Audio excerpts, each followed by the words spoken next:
This video will explain how to set up quotations for essays 3 and 4. In the Week 8 module, you should see a series of pages explaining how to set up quotations, paraphrases, and the works cited page. I want you to pull up the page that says How to Quote Part 1, The Basics. And you should read this page first so that you understand some of the requirements for setting up quotations.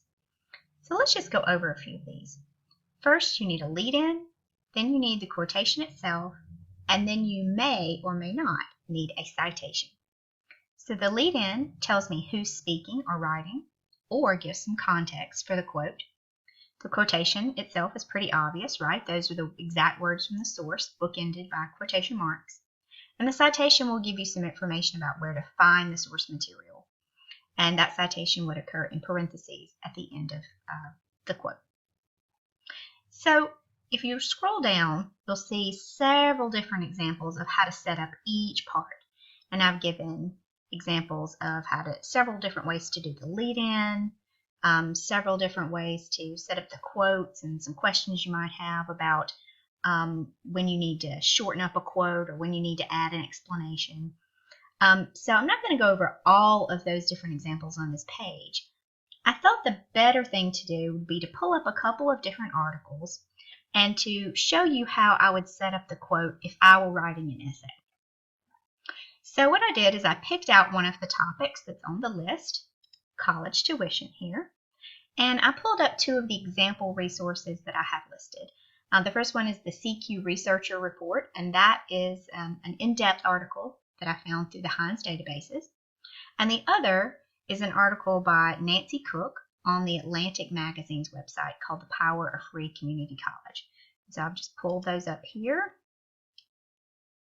right, and here. Now the reason that I've chosen these two articles is so that you can see a couple of different ways to set up the quotations, and so that you can see examples of when you will need a citation and when you will not. So let's start with the Atlantic article, The Power of Free Community College. So this article is about a program in Tennessee that has started covering community college tuition for students in the state. So I'm going to scroll down to a quote I found that I thought might be useful right here, and that this quote is about a part of the scholarship program that provides mentoring for students. So let's say that I like this quote. How would I set it up? So the first thing that I need is a lead-in. And the lead-in usually tells me like who's speaking or what the context is. So in this case, let's just start with who's speaking. In this case, the speaker and the author are the same person. Now, and I'll show you in just a minute, sometimes the speaker is not the same as the author. But in this case, this is the author herself explaining part of the program. So who is our author? Her name is Nancy Cook. Now, what a lot of you might be tempted to do is to say something like, Nancy Cook says. And that's not really going to be good enough because we don't know who Nancy Cook is from that sentence.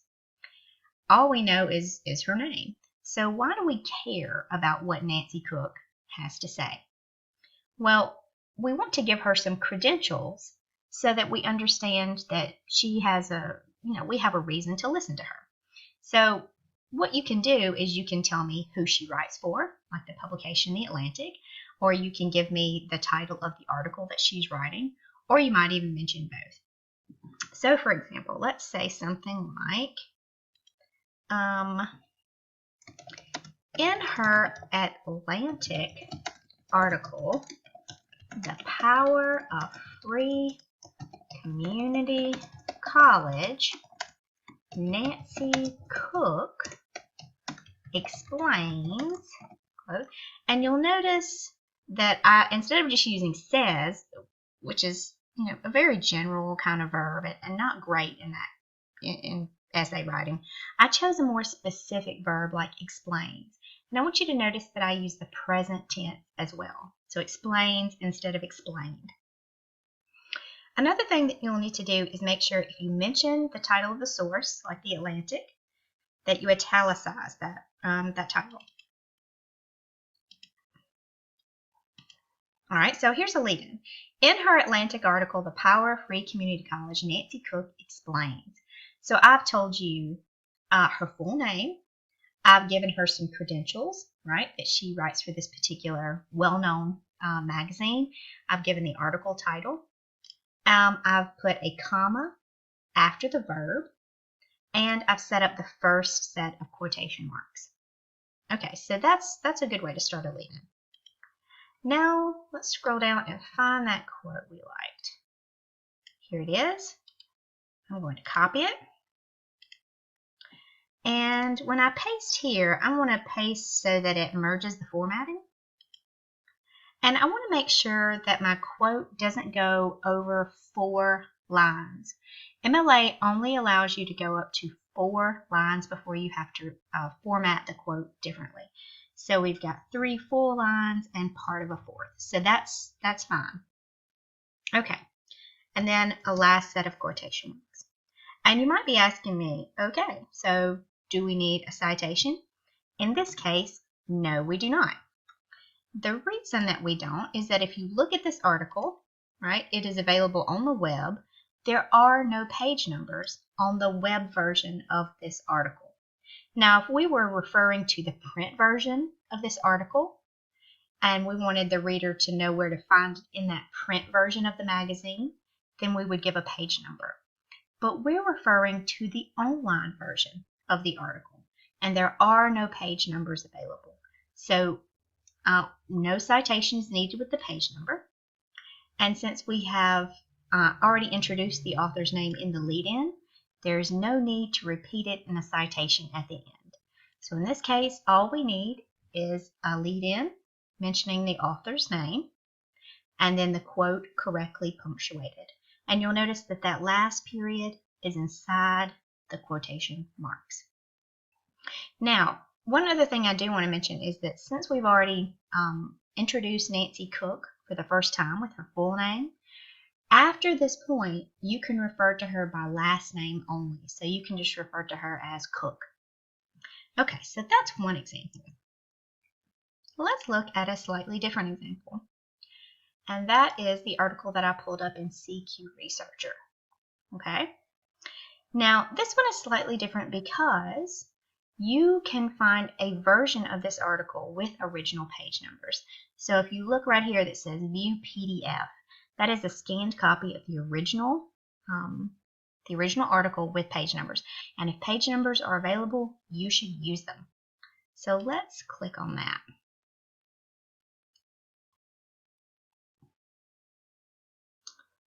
All right. Okay. Now I scrolled through and I found a quote that I liked here. It's on 392. Okay. And this is a quote that's talking about some of the potential problems or criticisms of free community college. And you know, the part that I was interested in started about right here. Experts also are sharply divided over whether free tuition would do more for middle or upper income families than for lower income students. The plan is badly targeted, wrote Stuart Butler, a senior fellow in economic studies at the Brookings Institution think tank in Washington. Covering the full tuition of all community college students would mean middle income and even upper income students would get hefty subsidies, even though many do not need the help. Meanwhile, many lower income students at community colleges would still not have the money to cover the non-tuition costs such as books, supplies, and transportation, and room and board for those not living at home. So in that case, the part that I really liked was this section right here by the expert, the economics expert. And so in this case, the speaker is different from the author of the article.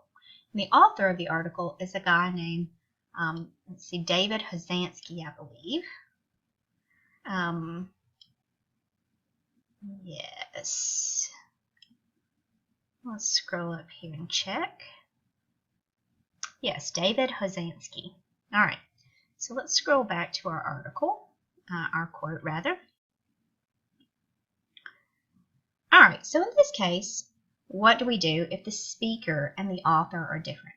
Well, the lead-in should mention the speaker. So who is our speaker? Stuart Butler, a senior fellow in economic studies at the Brookings Institution. Okay, so let's copy that. Oops. Well, I'm having trouble there. So let's just write him out. Okay. Stuart Butler. Stuart Butler, a senior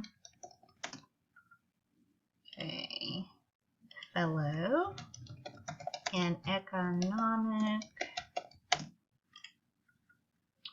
studies at the Brookings Institution.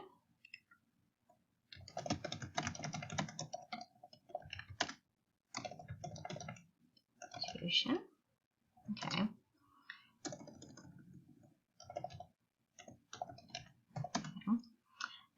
And then we need to finish that lead-in with some setup that explains that he's criticizing or he's at least skeptical of free college tuition programs. So Stuart Butler, senior fellow in economic studies at the Brookings Institution, believes free community college may not benefit low-income students as much as middle class or upper income students. Now that's a full sentence lead-in, so instead of a comma you need a colon. Otherwise you'll create a comma splice, or if you don't have any punctuation you'll create a run-on. So Stuart Butler, a senior fellow in economic studies at the Brookings Institution, believes free community college may not benefit low-income students as much as middle class or upper income students. Okay, so what's his quote here? Covering the full tuition. Let's do that quote here. Well, having trouble getting it to copy. Let's go back to the original part. Covering, here it is. This might be a little bit easier to copy. All right. Quotation marks. Paste it in. All right. So 1, 2, 3. We're on a fourth line. Oh, it's a little bit long. So let's shorten it up a little bit.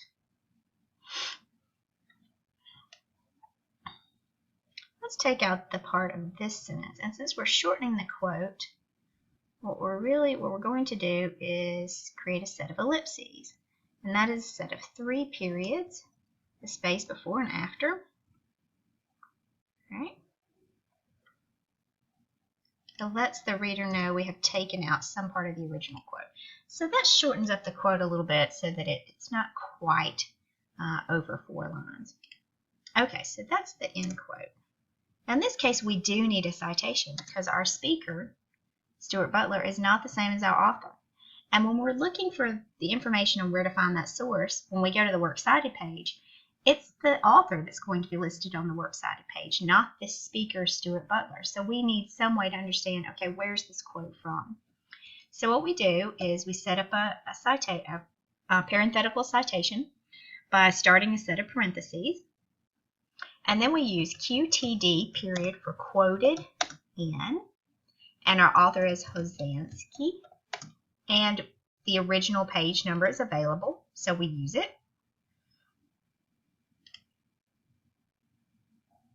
All right, and if you remember, it was on page 492. All right, so we put 492 in parentheses and a period. Okay, so there is the difference. Our speaker is mentioned in the lead-in. We had a full sentence lead-in, so we used a colon instead of a comma. Did our quote, okay, and at the end, we put a set of parentheses and we put quoted in, the author's last name, and the page number where the original quote appeared. All right, and that should do it.